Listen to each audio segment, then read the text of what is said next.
Halo, perkenalkan, nama saya Nimade Astari Meidujanti. Kalian bisa panggil saya Astari atau Ayi.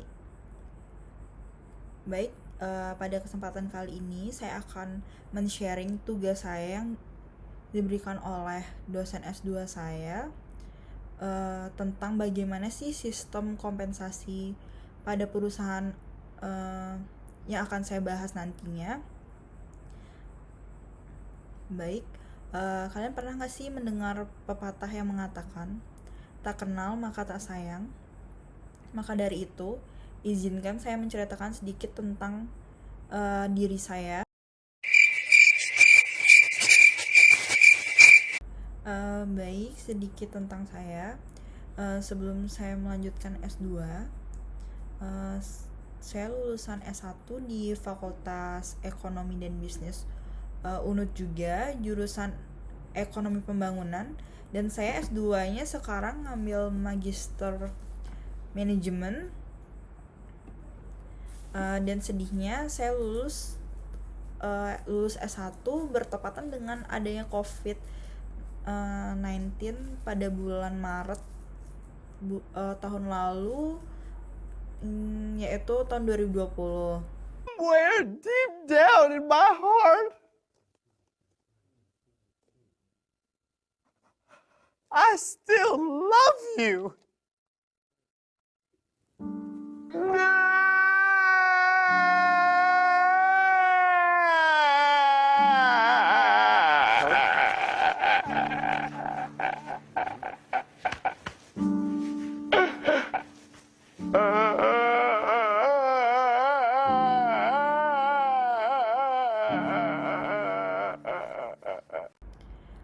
Saya asli Denpasar, lahir pada tanggal 6 Mei tahun 1997, dan umur saya 24 tahun, dan saat ini saya belum bekerja. Saya anak kedua dari 4 saudara. Baik, jadi sebelum masuk ke topik pembahasan, sedikit cerita tentang profil perusahaan yang saya gunakan, di mana perusahaan yang saya gunakan itu sendiri adalah PT Tarusakti Utama, berlokasi di Jalan Raya Kerobokan nomor 9 Badung, Bali. Jadi PT Tarusakti Utama itu bergerak di bidang manufaktur pembuatan rumah kayu, gazebo, furniture dengan menggunakan material kayu pilihan Indonesia seperti teak, kayu merbau, kayu bengkirai, kayu jati, dan juga kayu kelapa. Baik, berikut adalah beberapa dokumentasi ketika proses pembuatan rumah kayu. Selamat menonton.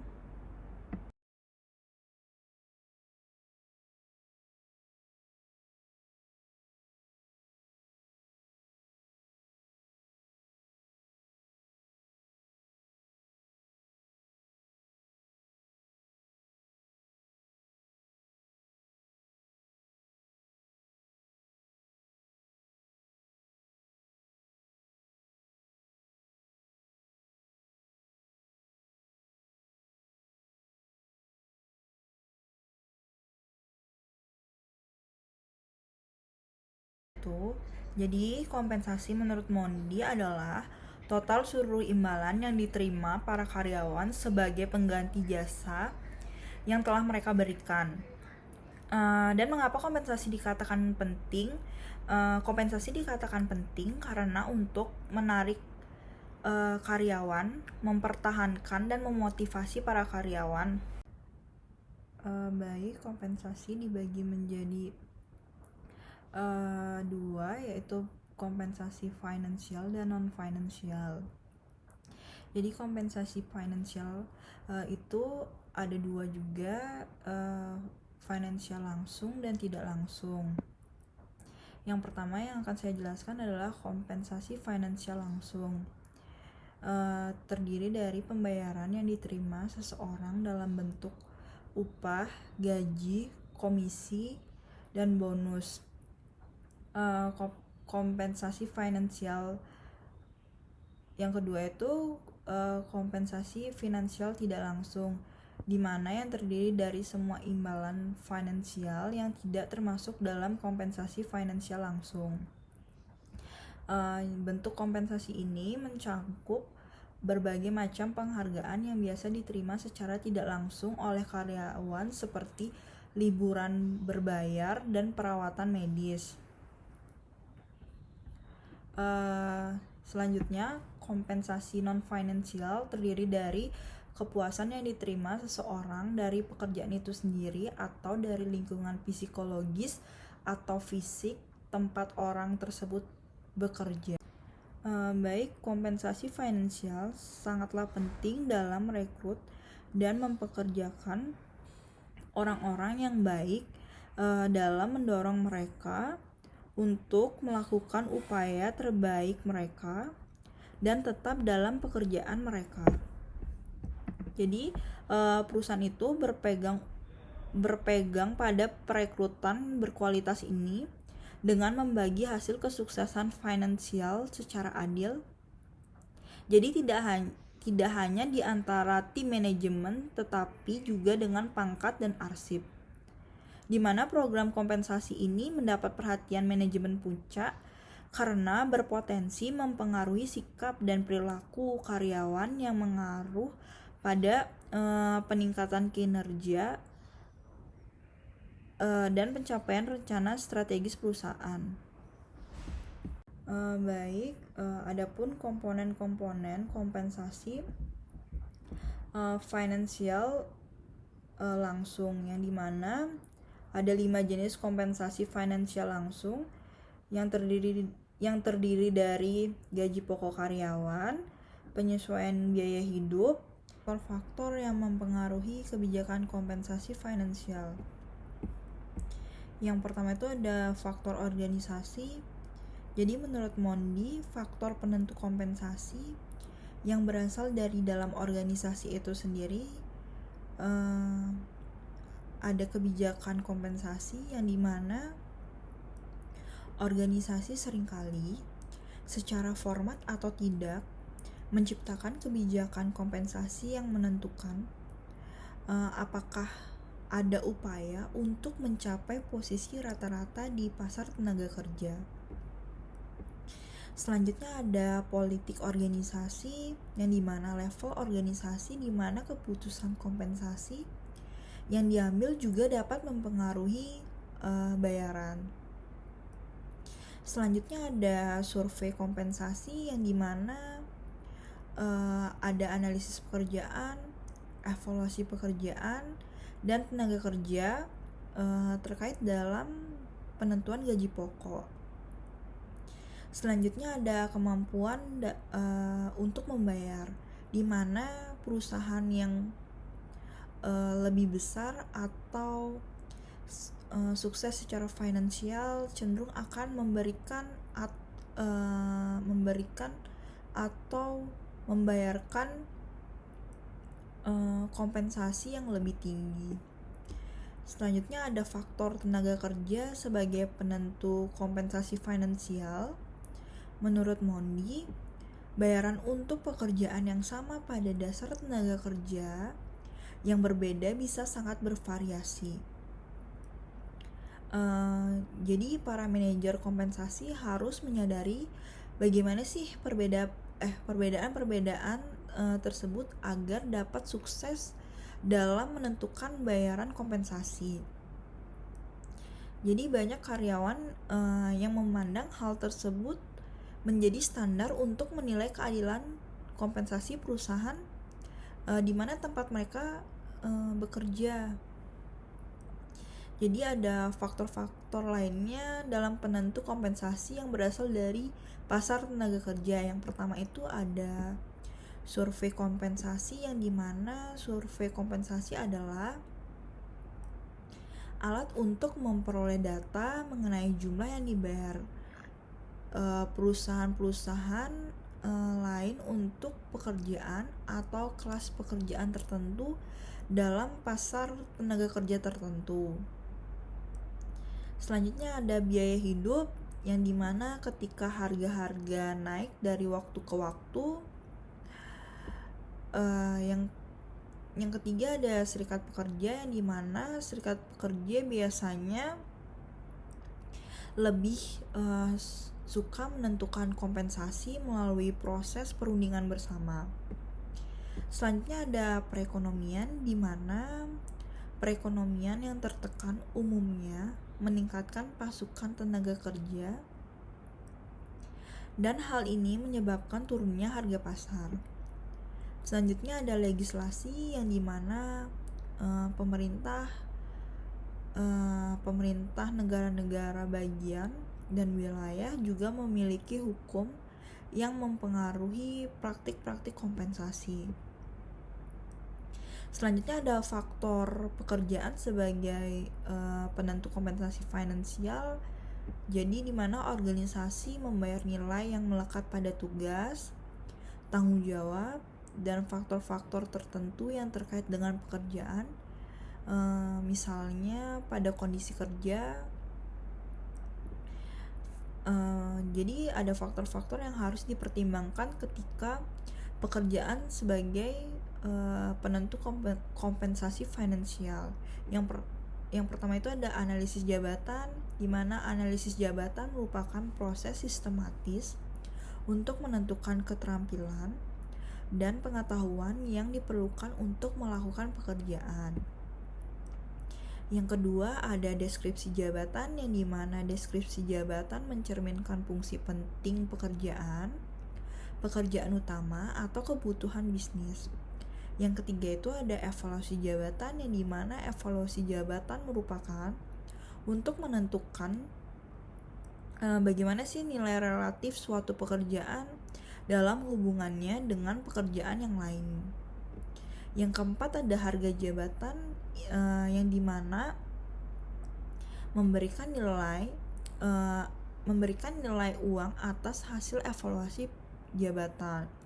Yang kelima ada perundingan kolektif, yang dimana yaitu kesepakatan yang merupakan hasil perundingan antara manajemen dengan serikat pekerja. Selanjutnya ada faktor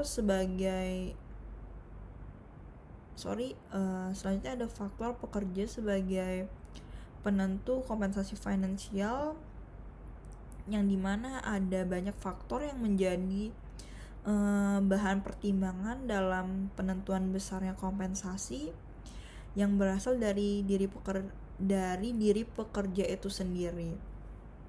Jadi secara garis besar, menurut Mondi ada 7 faktor, yaitu yang pertama itu ada kinerja, di mana tingkat kinerja ini biasanya ditentukan melalui penilaian kinerja. Yang selanjutnya itu ada senioritas, di mana senioritas itu lamanya seorang karyawan bekerja di perusahaan, divisi, departemen, atau pekerjaan. Selanjutnya ada pengalaman, yang dimana orang-orang yang mengungkapkan kebanggaan pada pengalaman manajerial mereka selama bertahun-tahun dapat dibenarkan dalam pembelaan mereka jika pengalaman mereka tersebut telah menguntungkan. Selanjutnya ada keanggotaan dalam organisasi, yang dimana karyawan menerima kompensasi yang lebih tinggi hanya karena mereka sudah lebih lama menjadi anggota dari organisasi. Selanjutnya ada potensi, yang dimana potensi tidak berguna jika tidak pernah terwujud. Namun, organisasi melakukan pembayaran beberapa individu berdasarkan potensi mereka untuk menarik orang-orang muda yang berbakat agar bergabung pada perusahaan. Selanjutnya ada pengaruh politik, yang dimana untuk berbagai tingkat dalam bisnis pemerintahan atau bukan, organisasi nirlaba atau politik dapat mempengaruhi keputusan pembayaran dan promosi yang berbeda-beda. Selanjutnya ada keberuntungan, yang dimana ketidaksengajaan seseorang dalam bekerja yang dinilai positif dalam menentukan tingginya kompensasi, atau secara kebetulan dia itu terpilih untuk menjadi karyawan yang berhak mendapatkan kompensasi yang lebih tinggi.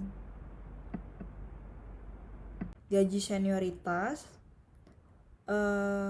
gaji untuk kinerja, dan yang terakhir gaji yang berfokus pada orang, dimana kompensasi finansial langsung karyawan jarang terdiri dari kelima komponen tersebut. Sebagian besar karyawan hanya menerima gaji pokok dan perusahaan memilih yang mana dari 4 jenis kompensasi finansial yang tersisa untuk disertakan. Selain itu, faktor-faktor seperti serikat pekerja mempengaruhi bagaimana kompensasi karyawan langsung disusun. Selanjutnya ada gaji dasar karyawan, di mana sebagian besar karyawan menerima gaji pokok. Seiring waktu, HRD bekerja dengan manajer dan supervisor untuk membuat penyesuaian pada gaji pokok karyawan berdasarkan satu atau lebih dari 4 jenis kompensasi finansial langsung yang tersisa. Selanjutnya ada gaji pokok, yang dimana karyawan menerima gaji pokok atau uang untuk melakukan pekerjaan mereka, dimana perusahaan membayar gaji pokok kepada karyawan dalam salah satu dari 2 bentuk.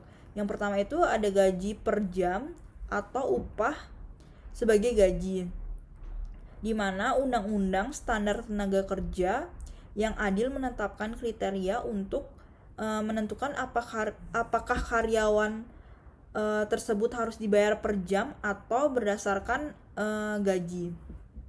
Selanjutnya ada penyesuaian biaya hidup, yang dimana penyesuaian biaya hidup itu menunjukkan kenaikan gaji pokok secara berkala yang didasarkan pada perubahan harga yang dicatat oleh indeks harga konsumen, yang dimana penyesuaian biaya hidup memungkinkan pekerja mempertahankan daya beli dan standar hidup mereka dengan menyesuaikan gaji pokok untuk inflasi.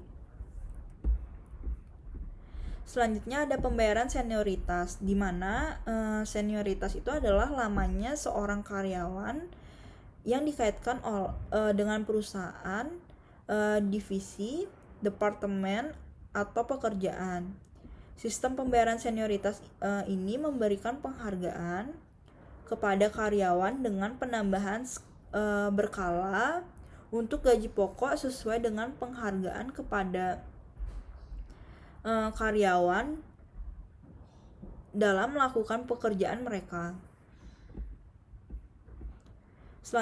Selanjutnya ada gaji berbasis kinerja, di mana gaji berbasis kinerja diatur oleh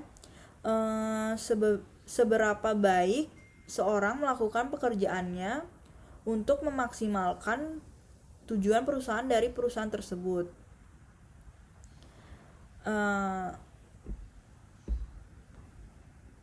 Gaji berbasis kinerja itu dibagi menjadi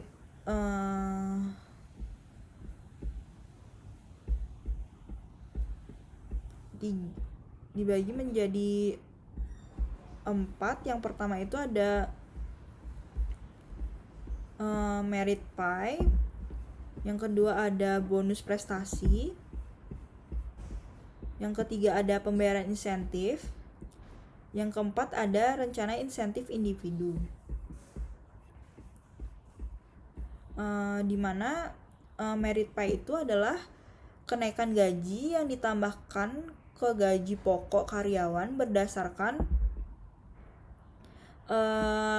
tingkat kinerja mereka. Selanjutnya ada bonus prestasi, yang dimana perusahaan semakin menempatkan presentasi yang lebih tinggi dari anggaran kompensasi mereka. Selanjutnya pembayaran insentif, di mana pembayaran insentif memberikan rewards kepada karyawan karena sebagian atau seluruhnya pencapaian tujuan kerja yang telah ditentukan sebelumnya oleh perusahaan. Dan yang terakhir adalah rencana insentif individu.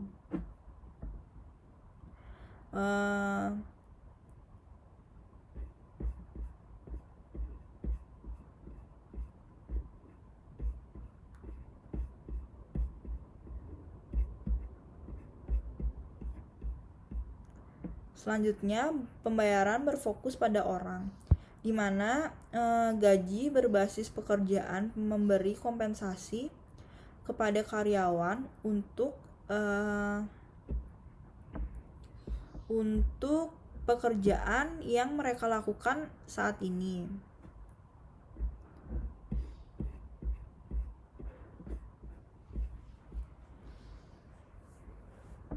Adapun penentuan kompensasi keuangan secara langsung, baik kompensasi finansial tidak langsung atau tunjangan karyawan, sebagian besar organisasi menyadari bahwa mereka memiliki tanggung jawab kepada para karyawannya untuk memberikan tunjangan seperti asuransi dan program lain untuk kesehatan, keselamatan, keamanan, dan kesejahteraan umum mereka. Kompensasi finansial tidak langsung terdiri dari semua imbalan finansial yang tidak termasuk dalam kompensasi finansial secara langsung. Selanjutnya ada tunjangan yang diwajibkan secara hukum. Pemerintah Amerika Serikat menetapkan program untuk melindungi individu dari peristiwa bencana seperti kecacatan dan pengangguran. Manfaat yang diwajibkan secara hukum adalah program perlindungan yang berupaya untuk meningkatkan keselamatan dan kesehatan pekerja, mempertahankan aliran pendapatan keluarga, dan membantu keluarga yang sedang mengalami krisis. Jadi tunjangan yang diwajibkan secara hukum itu dibagi menjadi 3. Yang pertama itu ada keamanan sosial, yang kedua itu ada asuransi pengangguran, yang ketiga itu ada kompensasi pekerja. Baik, saya akan membahas keamanan sosial terlebih dahulu, di mana Undang-Undang Jaminan Sosial pada tahun 1935 membuat program manfaat pensiun. Itu juga mendirikan administrasi jaminan sosial. Amandemen selanjutnya atas undang-undang tersebut menambahkan bentuk perlindungan lain seperti asuransi kecacatan pada tahun 1965 dan tunjangan penyintas pada tahun 1939.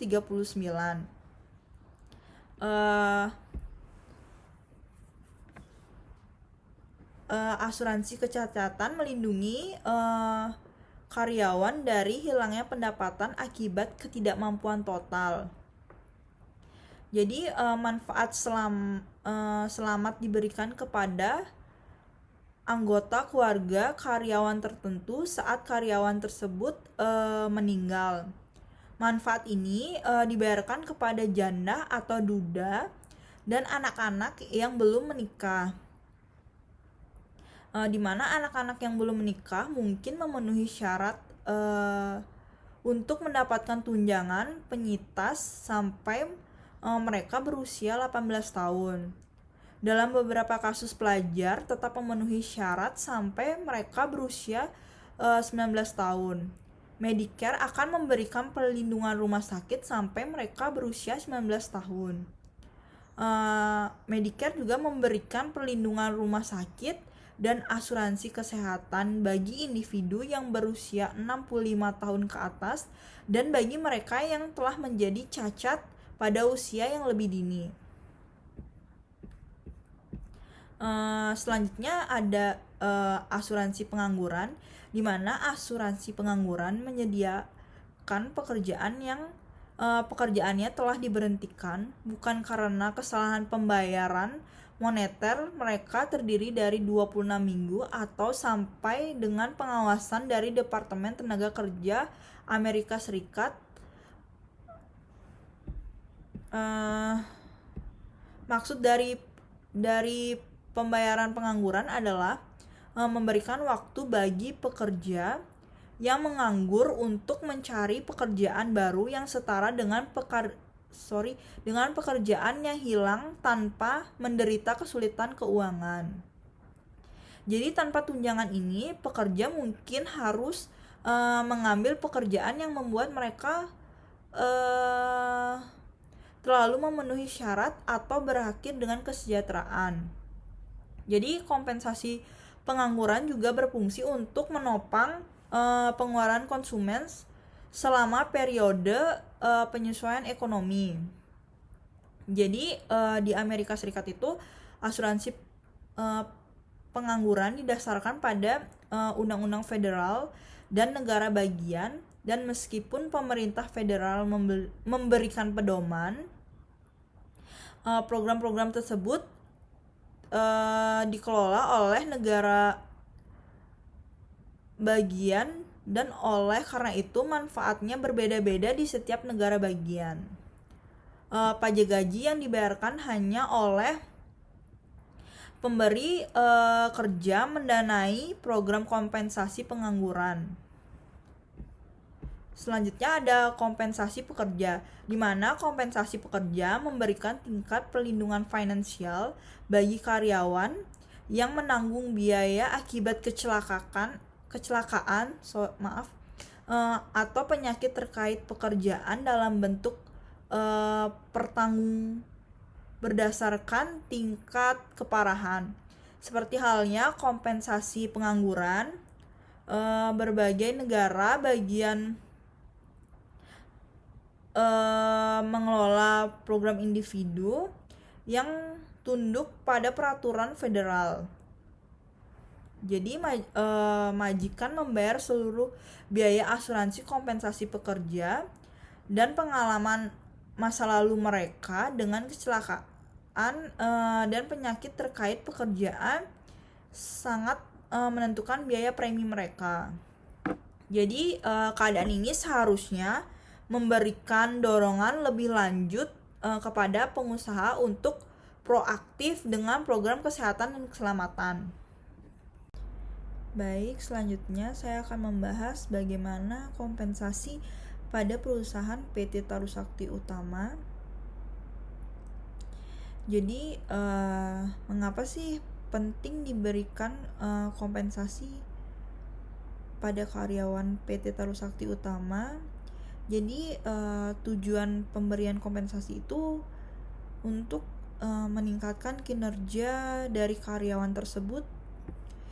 Apabila tingkat produktivitas PT Tarusakti Utama tinggi, sudah selayaknya karyawan itu mendapatkan kompensasi yang lebih besar dari sebelumnya gitu.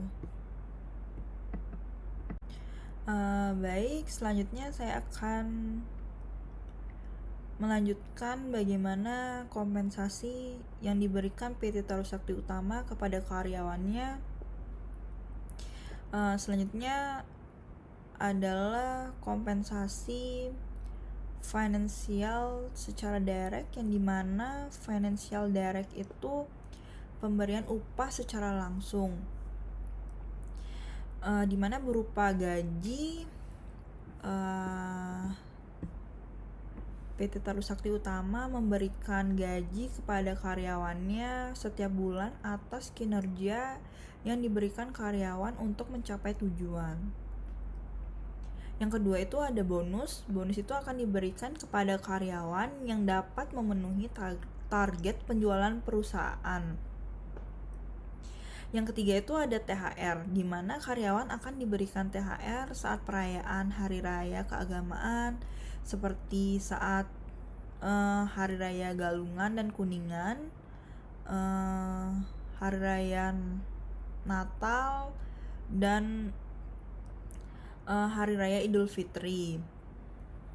Selanjutnya, kompensasi financial indirect yang diberikan PT Taru Sakti Utama itu ada BPJS Ketenagakerjaan, di mana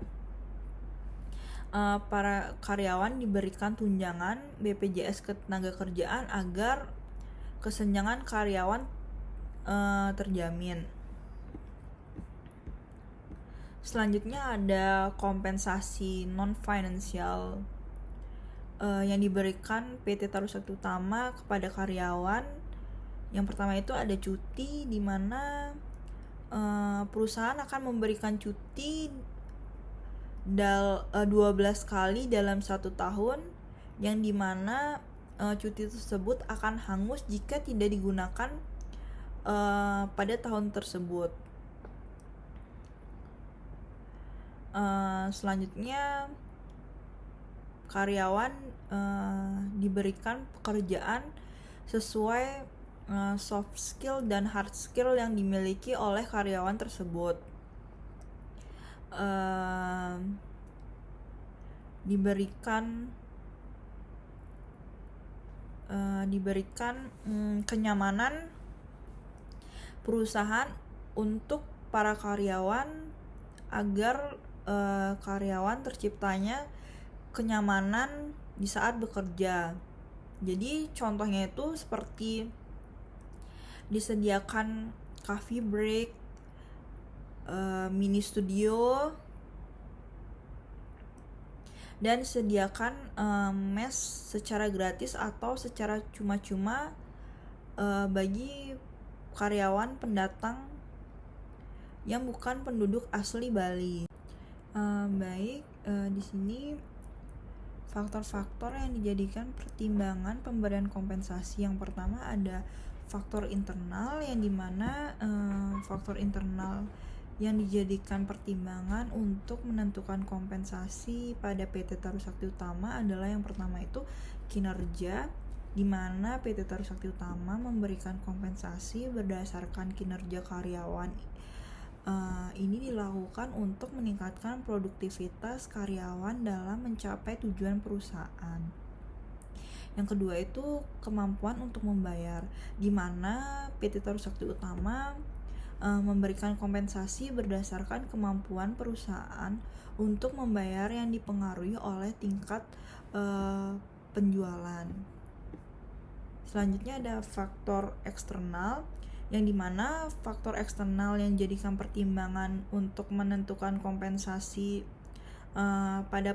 pada PT Taru Sakti Utama itu, yang pertama itu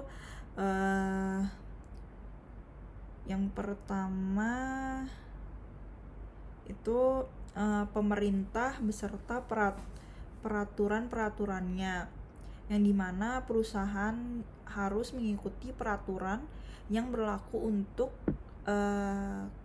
memberikan kompensasi kepada karyawan agar meringankan beban pemerintah dalam mensejahterakan masyarakat. Selanjutnya kondisi ekonomi, di mana kondisi ekonomi sangat berperan penting dalam pemberian kompensasi, seperti situasi sekarang COVID-19, di mana tingkat penjualan sangat menurun dan perusahaan belum dapat memberikan kompensasi yang sesuai dengan keadaan normal sebelumnya. Di mana job evaluation atau evaluasi pekerjaan adalah perbandingan formal dan sistematik pekerjaan dalam rangka untuk menentukan nilai suatu pekerjaan relatif terhadap pekerjaan yang lain. Adapun compensable factornya, yang faktor-faktor yang dapat dikompensasikan adalah elemen kasar dari sebuah pekerjaan, yang dimana compensable factor itu digunakan yang pertama itu digunakan sebagai kompleksitas pekerjaan, di mana semakin kompleks pekerjaan yang dilakukan, maka semakin tinggi skor yang didapatkan. Yang kedua, skill, di mana semakin tinggi soft skill yang dimiliki oleh karyawan, maka semakin tinggi nilai skor yang diperoleh, berarti bahwa semakin tinggi pula kompensasi yang didapat. Yang ketiga itu kontribusi terhadap target, di mana ini mengacu kepada target yang dicapai perusahaan.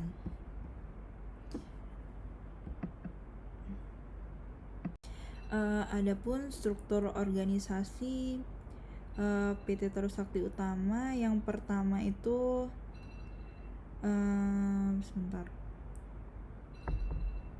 Yang pertama itu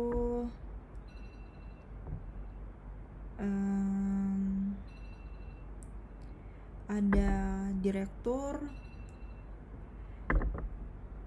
marketing, setelah marketing ada plan production, setelah plan production itu ada proses production, selanjutnya ada machine and tools, selanjutnya ada HRD, setelah itu ada purchasing and administration wood, selanjutnya ada processing and assembling, selanjutnya ada finishing, selanjutnya ada raw material, selanjutnya ada harian, selanjutnya ada kolektor, habis itu sopir, security, dan cleaning service. Jadi nanti kalian bisa lihat juga di gambar yang saya terakan di video. Selanjutnya saya akan mencoba menjelaskan perhitungan compensable factor melalui Excel yang tertera pada gambar nanti. Jadi job vacancy PT Trisakti Utama itu ada direktur, marketing, plan production, proses production, machine and tools, HRD, habis itu purchasing and administration wood, habis itu processing and assembling, habis itu finishing, selanjutnya raw material, harian, selanjutnya sopir, selanjutnya kolektor, selanjutnya security, dan yang terakhir cleaning service. Jadi di sini ada 3 faktor yang saya gunakan. Yang pertama itu kompleksitas pekerjaan, yang kedua skill, yang ketiga itu kontribusi terhadap target. Nah, di mana perhitungan yang saya gunakan itu 1 sampai 10. Nah, gimana sih direktur itu terhadap kompleksitas pekerjaan? Gimana sih direktur tuh terhadap gimana sih skill direktur itu terhadap evaluasi pekerjaan di PT Trisakti Utama, dan gimana sih kontribusi direktur terhadap target penjualan pada PT Trisakti Utama, kayak gitu. Jadi misalnya seandainya direktur nih, kalian mau ngasih ternyata direktur tuh berperan penting banget ya pada kompleksitas pekerjaan. Jadi 10 itu kayak penilaian yang paling tinggi gitu loh. Jadi misalnya seandainya dia sangat berperan penting, dikasih nilai 10 gitu.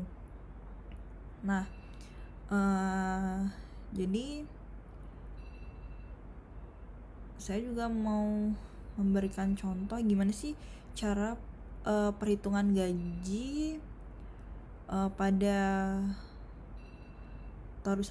pada PT Taruh Sakti Utama, tapi ini saya gunakan data fiktif ya. Revenue per tahunnya itu saya pakai 1 miliar, dimana kebijakan yang diberikan itu 40%. Jadi alokasi remunerasi itu dengan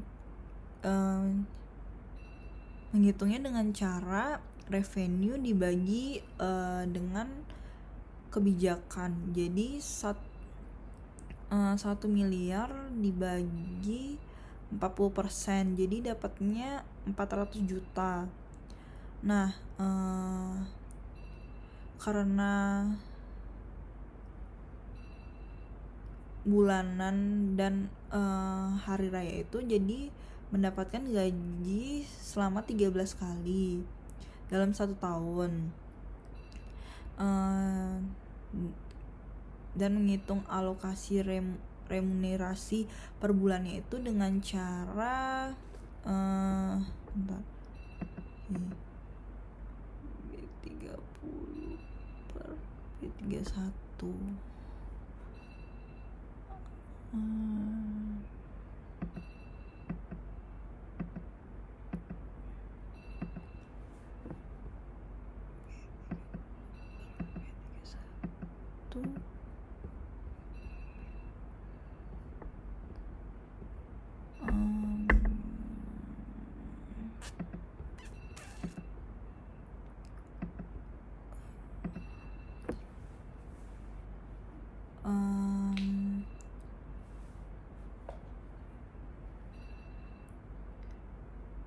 Sebentar, saya coba tambah.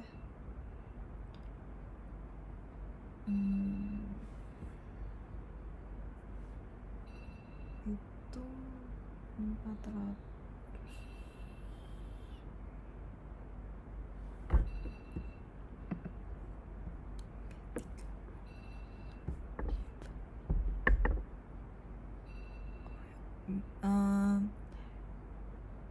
Dengan cara alokasi remunerasi itu yang 400 juta tadi itu dibagi dengan 13 bulan. Jadi dapatnya 30.269.231 rupiah. Terus gimana cara nyari harga per nilai pekerjaan? Jadi dengan cara alokasi remunerasi per bulan dibagi dengan total nilai pekerjaan. Jadi dapat harga per nilai pekerjaan. Nah, gimana sih cara ngitung gaji per bulan masing-masing job vacancy di PT Taruh Sakti Utama itu? Dengan cara tadi kan udah dapat tuh total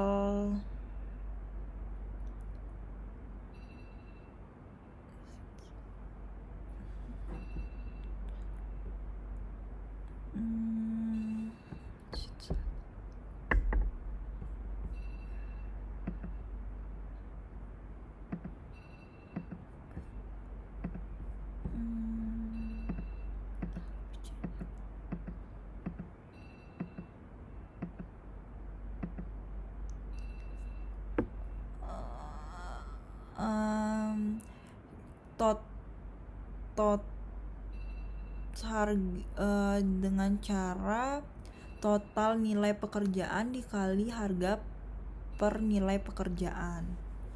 Jadi kayak gitu caranya. Jadi semisal total nilai pekerjaannya itu untuk direktur 30 tuh. Nah, dikaliin sama harga nilai pekerjaan. Jadi harga nilai pekerjaan yang tadi itu kan dapatnya 124.571.78 rupiah dikali total nilai pekerjaan. Jadi dapatnya gaji per bulan seorang direktur PT Trisakti Utama itu 5.517.241 rupiah. Nah, kalau untuk nyari gaji per tahunnya tinggal gaji per bulan dikali 12 bulan gitu.